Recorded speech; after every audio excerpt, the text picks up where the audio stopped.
কনকনে ঠান্ডায় গরম গরম পাওভাজি দিয়ে জলখাবার সারলাম আজ। রেসিপি এক্ষুনি শেয়ার করছি। আলু, ফুলকপি, গাজর, বিনস আর বিট কেটে ধুয়ে নিয়েছি। আর নিয়ে নিয়েছিলাম 100 গ্রাম কড়াইশুঁটি, একটা বড় সাইজের পেঁয়াজ কুচি, একটা ক্যাপসিকাম কুচি, 1 চামচ আদা বাটা আর 1 চামচ রসুন বাটাও নিয়ে নিয়েছিলাম।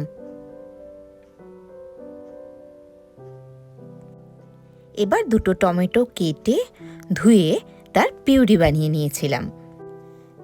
তারপর যেটা করেছিলাম সেটা হলো সব সবজিগুলো একটা কুকারে দিয়ে 5-6টা সিটি দিয়ে নিয়েছিলাম।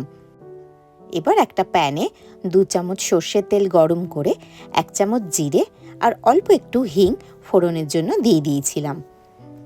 জিরে ভাজার বেশ গন্ধ বেরোলে পেঁয়াজ কুচিগুলো ভেজে নিয়েছিলাম যতক্ষণ না বাদামি রং ধরে। তারপর তাতে অ্যাড করেছিলাম ক্যাপসিকাম কুচি, আদা বাটা, রসুন বাটা আর টমেটো পিউরি।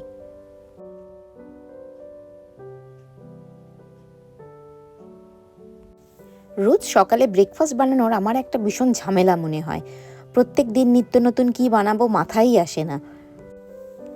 যাই হোক, ওদিকে মশলাগুলো বেশ ভাজা ভাজা হয়ে গেলে তাতে দিয়ে দিয়েছিলাম 1 চামচ হলুদ গুঁড়ো, 1 চামচ ধনে গুঁড়ো, 1 চামচ গরম মশলা আর 1 চামচ পাওভাজি মশলা। এই পাওভাজি মশলা আপনারা যে কোনো মুদির দোকানে পেয়ে যাবেন। 2 মিনিট মশলাটা কষিয়ে নিয়ে অ্যাড করেছিলাম 1 চামচ কাশ্মীরি মির্চ, স্বাদ মতো নুন আর 1 চামচ বিট নুন।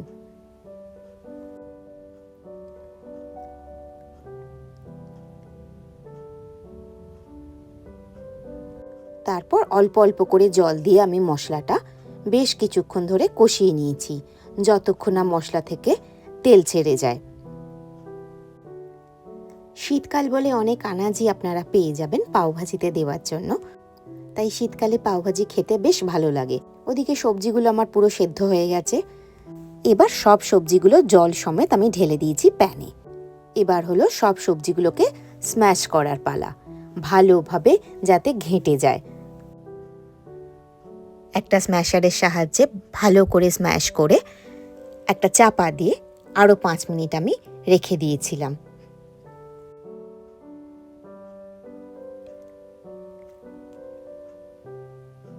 পাঁচ মিনিট পর ঢাকা খুলে দেখি সবজি প্রায় আমার হয়েই এসছে। এবার আমি এতে অ্যাড করেছি একটা লেবুর রস আর দিয়ে দিয়েছিলাম 2টো বাটার কিউব। আপনারা চাইলে বাটারটা আর একটু বেশিও দিতে পারেন। ব্যাস, ভাজি এবার সম্পূর্ণ রেডি।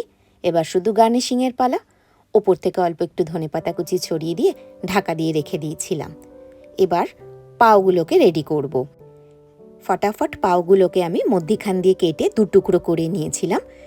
তারপর একটা চাটুতে বাটার দিয়ে পাওগুলোকে অল্প সেঁকে নিয়েছিলাম। ব্যাস, এবার একদম দোকানের মতন পাওভাজি রেডি। এবার একটাই অপেক্ষা, সেটা হলো আপনাদের কমেন্টসের। শীতের সকালে বাড়িতে অবশ্যই বানিয়ে জানাবেন।